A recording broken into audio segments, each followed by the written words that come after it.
Now, we have just received some new news on the newest Elite Greatest Hits Series 7 wave. And here we go, man. Here's all the figures displayed on the screen. Now, I've showcased these figures before. I'm just showcasing these figures in their new box and how I feel about this, man. Now, this box is completely horrible. I honestly like how they've been using the Netflix type of boxing. I wish they would go further with using that on more figures, but they're still using this plain old regular, elite box as we always been seeing. Now, the gripe that I really have about this elite box is just look at it, man. Like, we can't see the shoe part of the figures. We can't see the knee, like just anything lower from the knee to the toe, man. We can't see that as far as on these action figures, man. And it really hurts me. But they do showcase from these figures that there is a slit on the top where we can see, I guess, their head, their hair. Like, that's pretty stupid to me.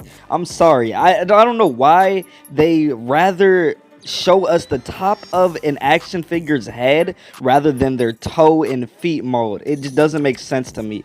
But yeah, these are not bad figures at all. I already talked about this. Go watch one of my old videos if you guys want in a more in-depth review on these figures. But yeah, just first things first, like I said again or before, these figures have plastic t-shirts on, and that's basically how they normally came out the first time, and they're just continuing the pattern of how these figures were released in the first place. Now, they do just make a little bit of extra moves on changing the head scans a little bit, like this tongue out Jimmy Uso head scan is a lot different from his first figure that was released, and the Jey Uso head scan also looks a little bit different. And we still have this Ron Simmons.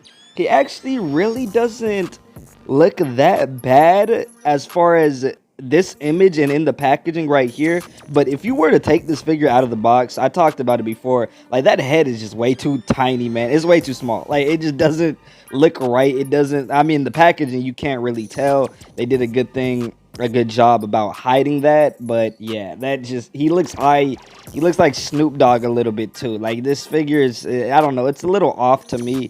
If we just look at his picture, his photographic image right here on the box, he clearly has a little bit of chubbiness to his cheeks. And right here, he just looks like, yeah, man, maybe a little high. Now with this Undertaker, they didn't give us the rolling eyes head scan. They just went with a more, surprise look, a more scary look for the Undertaker. He is a drenched down, wrapped in plastic, on top of plastic, on top of plastic, man. Now that's something that's just ridiculous. It loosens the figures. I don't know why they continue to do this, especially with something like this Undertaker. I understand it was released like this in the first place, but that is very disappointing to me. I didn't buy it the first time. I'm not going to buy it the second time, man, unless it's on sale or anything. It's just not even a great figure at all to me, to be honest, man, if we're being honest.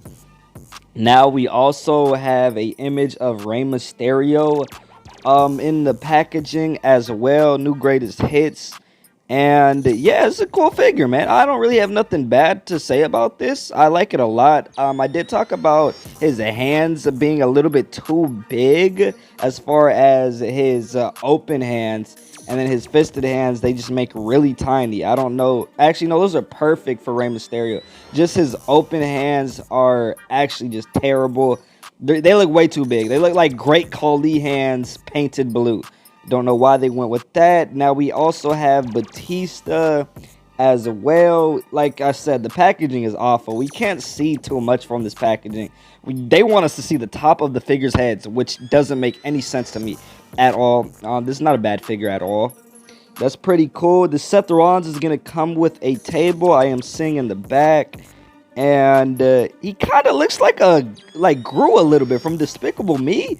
Am I tripping? Or does he a little bit just look like grew from Despicable Me? Yeah, I don't see Seth Rollins too much. It kind of looks goofy on him. But yeah, here is Shield Seth Rollins. We got Hulk Hogan eating up somebody's undies. yeah, I'm not going to talk too much about that. That's enough said on that new Elite Greatest Hits Series 7 wave. Now, moving on. Finally, hopefully, we are going to be seeing this wave of Jimmy and Jey Uso Elite 114. These are the Chase and Standard editions. I think people are now receiving these figures. Shout out to J&J Figures, man, for this imaging. And I really love that Jey Uso. He looks absolutely incredible in the all blue. I'm a bit disappointed in that Jimmy Uso. He doesn't come with a no yeet shirt. That's a very disappointing, man. And his regular Chase and Standard Edition look exactly the same, even more disappointing. You kidding me? But I do like the Jey Uso. I don't like the t-shirt. It could have been just all blue.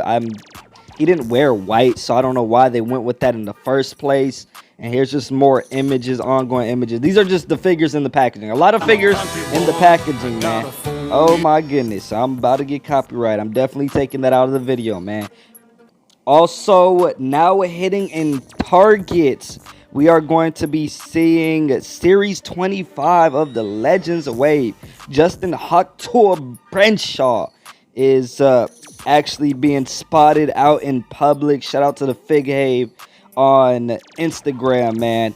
But yeah, we don't really, I don't know why there's just, I'm sorry, you know what I'm saying? Usually we have better images, but this is the best I can find, man. And yeah, this is what people, I don't know why he took a picture like this. Why would you ever, in any case scenario, take a picture like this, man? Can you show us what the figure looks like from the front? Why are we getting a side image? I'm not seeing any picture of an action figure. Yo, the Fig Cave, you got to work on that, man. Unless this wasn't taken by him, then I am completely sorry. But yeah, this is an awful photograph. That's JBL right there. And John Cena, no! No, man! Alright, my goal for this year is to actually go to my very first WWE event to watch John Cena wrestle one last time. Now, if I don't accomplish this, I'm going to be very disappointed. And I'm going to hope for next year I get to watch R-Truth before he retires. Because, you know, him and R-Truth are definitely one of my favorite wrestlers of all time. But John Cena's farewell tour has begun. The action figures are out. Well, Pop Vinyl. I don't know if you guys collect Pop Vinyls. We're talking about a little bit of something different tonight. And yeah, this Pop Vinyl looks absolutely incredible. It's not a WWE Mattel action figure, so I can't really dive deep into detail about articulation or anything like that. You know, a Pop Vinyl is kind of, you get what you get, man. And yeah, this is a pretty great figure. It's basically what he was wearing on this past Raw. And yeah, John Cena, man, he's about to be leaving us, man. It sucks. But Daily Fam, this was just a little quick video. Thank you guys so much for watching. Make sure you guys leave a like, comment, subscribe, and if you're new to join the family too. And I'm out.